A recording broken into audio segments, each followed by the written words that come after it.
चलिए अब खबरों पर विस्तार से नजर डालते हैं और इस वक्त की बड़ी खबर सबसे पहले आपको बताते हैं, जहां दुमका के रामगढ़ में 16 अक्टूबर को नाबालिग की रेप के बाद हत्या मामले में पुलिस के हाथ 24 घंटे बाद अब तक खाली हैं। वहीं इस घटना को लेकर जिले में राजनीति तेज हो गई है। बीजेपी एससी एसटी मोर्चा के राष्ट्रीय अध्यक्ष राज्यसभा सांसद समीर उरांव के नेतृत्व में 3 सदस्यीय प्रतिनिधि मंडल ने डीएमसीएच में पीड़ित परिवार से मुलाकात की और राज्य में बेटियों की सुरक्षा पर सवाल उठाते हुए कानून व्यवस्था ध्वस्त होने का आरोप लगाया। साथ ही पूरे मामले की सीबीआई जांच की मांग की।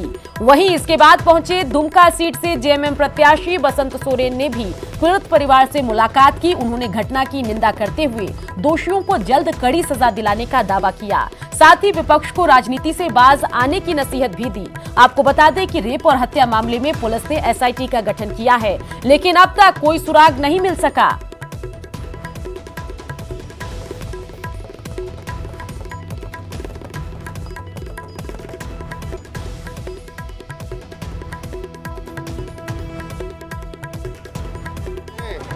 सरकार की कमी है। ऐसे सारे अपराधी जो है घूम के अपना यह जो है घटनाएं कर रहे हैं। मैं तो झारखंड सरकार से कहना चाहूँगा कि ये जो है आप जिस प्रकार से अराजकता की स्थिति पैदा कर दिए हैं, सारे आपके तंत्र निरंकुश हो गए हैं और जो है अपराधी बढ़ रहे हैं। जब से यहाँ पर महागठबंधन की सरकार बनी है और सामाजिक तत्वों का मल इतना बढ़ा हुआ है कि निश्चित रूप से इस तरह की घटना बराबर हो रही है। हम यही कहना चाहेंगे कि जरा भी अगर हेमंत सोरेन को मानवता है तो निश्चित रूप से इस तरह बार बार घटना होता है तो निश्चित रूप से उसको इस्तीफा दे देना चाहिए। ये सब चीज़ों पर राजनीति नहीं होनी चाहिए। जिसके घर पे ये घटना हुई है वो परिवार जानता है और कोई भी सामान्य व्यक्ति इस घटना को लेकर के आहत होगा ही। इसको राजनीतिक रंग देना हमारे ख्याल से बेवकूफ़ी है और राजनेताओं को भी मैं यही कहूँगा कि ऐसी चीज़ों पे राजनीति ना करें। इसके ऊपर कार्रवाई करने, जो दोषी हैं उसको पहचानने चिन्हने का काम करें। नवरात्र के पहले दिन बाबा नगरी देवघर को झारखंड के सीएम कई सौगात देने वाले हैं। आज यहां सीएम हेमंत सोरेन सबसे पहले 21 करोड़ की लागत से बनी नगर निगम कार्यालय का उद्घाटन करेंगे। वहीं 273 करोड़ की लागत से शहरी पेयजलापूर्ति परियोजना का भी शिलान्यास करेंगे। सीएम के कार्यक्रम की जानकारी दे रहे हैं देवघर संवाददाता ऋतुराज सिन्हा।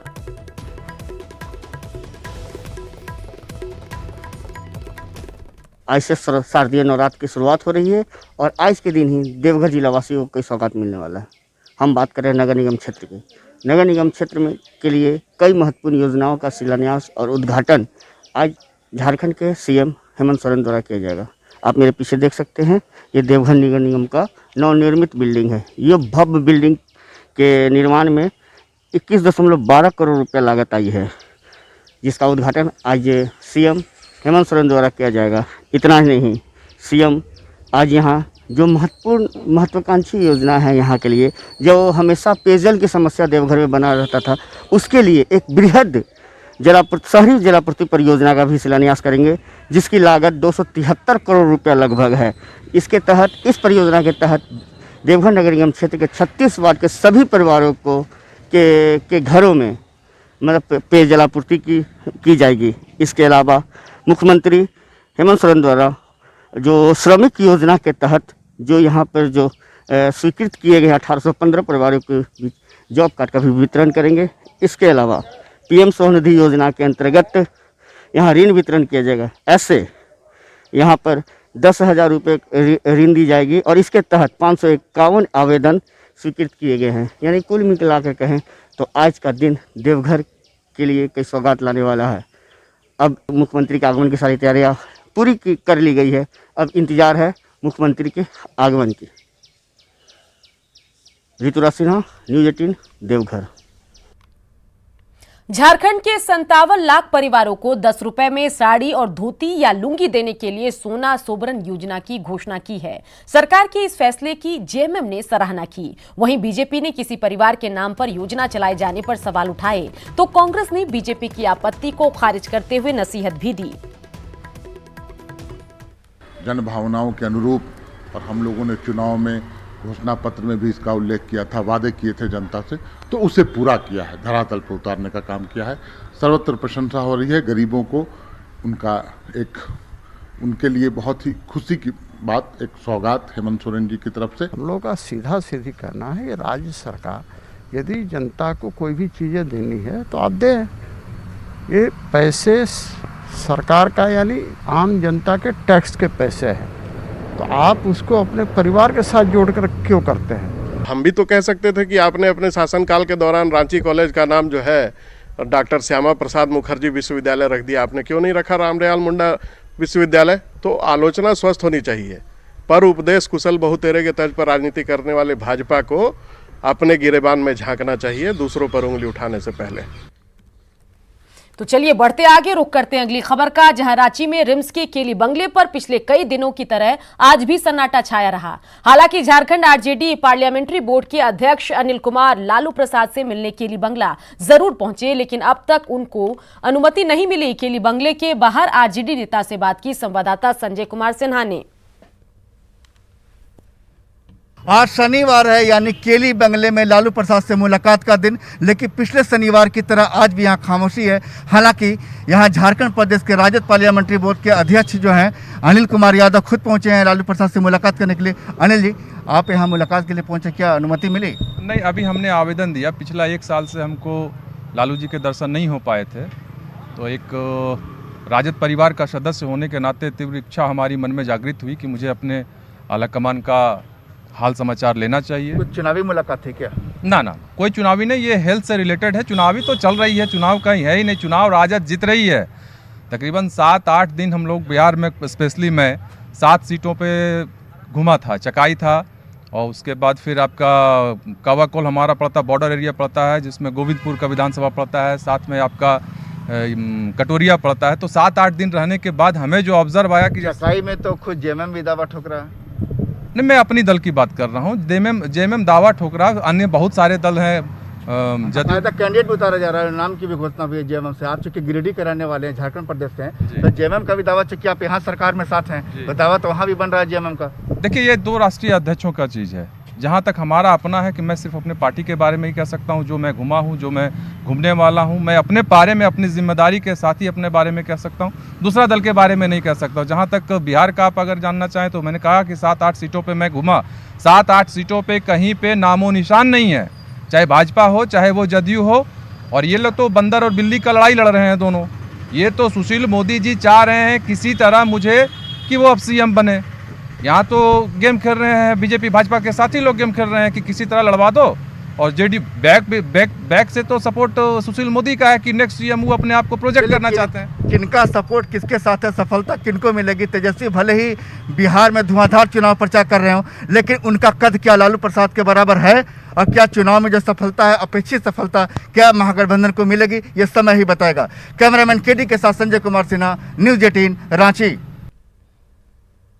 जमशेदपुर में अनाज और कालाबाजारी के एक बड़े मामले का खुलासा हुआ। दरअसल पुलिस ने गुरुवार को कालाबाजारी के आरोप में दीपक मोहनानी और उसके भाई संजय मोहनानी को गिरफ्तार किया, जिसे पूछताछ में एक बड़े रैकेट का पता चला। पूछताछ में दोनों आरोपियों ने जिला प्रशासन के कई बड़े अधिकारियों के नाम लिए, जिससे साक्षी गोदाम के एजीएम केपी सिंह और बर्मा माइंस गोदाम के जगदीश हाजरा का नाम सामने आ रहा है, जिन्हें हर महीने रिश्वत के रूप में तय रकम दी जाती थी। 3 साल से चल रहे इस गोरख धंधे में अब तक करोड़ों की गबन की आशंका है। गिरफ्तार दोनों आरोपियों के खिलाफ एफआईआर दर्ज कर पुलिस कार्रवाई में जुटी है। 2 अभियुक्त संजय मोहानी और दीपक मोहानी नेम्ड अभियुक्त थे, और वो घटना के बाद से दोनों फरार चल रहे थे, जिनकी गिरफ्तारी हेतु वरीय पुलिस अधीक्षक के द्वारा विशेष छापामारी टीम का गठन किया गया था। पुलिस अधीक्षक के नेतृत्व में टीम के द्वारा कई जगह छापामारी की गई थी और लगातार छापामारी की जा रही थी। उसी क्रम में कल पुलिस को सफलता मिली और इन दोनों की गिरफ्तारी कल हो पाई है।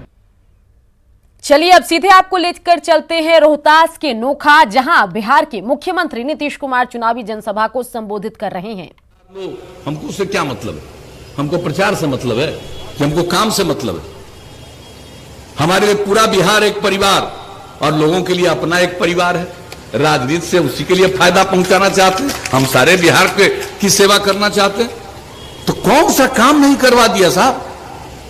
और जो 7 निश्चय की बात हमने कही उसके माध्यम से हर घर नल का जल अब 83% से भी ज्यादा हो गया, हर घर तक बिजली पहुंचा दिया, हर घर तक पक्की गली और नाली का निर्माण तब लगभग अंतिम स्टेज पर है, हर घर में शौचालय। और हम सब दिन कहते हैं कि अगर खुले में शौच से मुक्ति मिले और पीने के लिए स्वच्छ पानी मिले तो जितनी बीमारी होती है 90% बीमारियों से छुटकारा मिलेगा। एक एक चीज को लेकर के हम लोग काम करते रहते हैं, लोगों की सेवा करते रहते हैं। और आप जान लीजिए अब तक जितना काम किया, अब इसके आगे और काम करेंगे। अब आगे मौका मिल गया तब सिर्फ कंप्यूटर पर नहीं काम सिखाएंगे, हर युवा को नई टेक्नोलॉजी का प्रशिक्षण दिलवाएंगे। आजकल जितना टेक्नोलॉजी बढ़ गया है, अगर हमारे युवक और युवतियों को नई टेक्नोलॉजी की जानकारी और समझ नहीं होगी तो ज्यादा काम नहीं कर पाएंगे। उसके लिए अब सारा इंतजाम करवाएंगे हम लोग, ताकि नई टेक्नोलॉजी के चलते यहां व्यापार भी बढ़े, लोगों की आमदनी भी बढ़े, काम करने का मौका मिले। यह सब काम करेंगे, अगली बार मौका मिलेगा। गांव का विकास आप जान लीजिए, हर खेत तक सिंचाई का पानी पहुंचा देंगे। अब कहीं सूखा नहीं होने देंगे हम, वो चाहे जो भी हो जाए लेकिन सिंचाई का पानी पहुंचा देंगे। एक एक काम कर रहे हैं। और आपको मालूम है जल जीवन हरियाली अभियान के माध्यम से जल का संरक्षण, हरियाली को बढ़ाने के लिए जो काम कर रहे हैं, कितना बड़ा काम हुआ है आप जरा बताइए। जो हमने जल जीवन हरियाली के पक्ष में मानव श्रृंखला का आह्वान किया, 5 करोड़ 16 लाख से ज्यादा लोग 19 जनवरी को मानव श्रृंखला में शामिल हुए। लोगों को पता नहीं चलता कि लोगों की भावना कैसी है। जो हम समाज सुधार के लिए काम करते हैं और जो काम जागृति के लिए करते हैं, अगर पर्यावरण का संतुलन नहीं होगा तो जीवन सुरक्षित नहीं रह सकता। और बापू ने क्या कहा राष्ट्रपिता ने, कि धरती लोगों की जरूरत को पूरा करने में सक्षम है, लालच को पूरा करने में सक्षम नहीं है। जरा इस बात को जान लीजिए। और अब बात उस शुभ घड़ी की जिसकी खरीदारी के लिए इंतजार रहता है, और यह खुशखबरी लेकर आया है अमेजन, वो भी त्योहार के दौरान, क्योंकि त्योहारों में खरीदारी हमारी परंपरा है। ऐसे में उस खरीदारी पर अगर बम्पर छूट मिल जाए तो फिर हो गया ना सोने पर सुहागा। अमेजन ग्रेट इंडियन फेस्टिवल वही सुहागा है जहां ब्रांड तो बड़े बड़े हैं लेकिन दाम बेहद कम। तो आइए देखिए आज की खरीदारी में क्या है आपके लिए बेहतरीन डील। खुशियों का दरवाजा खोले Amazon ग्रेट इंडियन फेस्टिवल के साथ। ये है आज की टॉप 10 डील्स। Redmi Note 9 अब 10,999 रुपए में। OnePlus Y series smart Android TVs की शुरुआत 13,999 रुपए से। Samsung Galaxy M21 की कीमत 12,999 रुपए से शुरू। Intel Core i3 10th Gen Windows laptops पाए 30,990 रुपए की शुरुआती कीमत पर। Frost free double door refrigerators 15,990 रुपए से शुरू। 12,499 रुपए में अब Aquaguard Marvel water purifiers. Amazon great Indian festival live now. और इसी के साथ बुलेटिन में इतना ही, लेकिन आप बने रहिए न्यूज़ 18 बिहार झारखंड के साथ।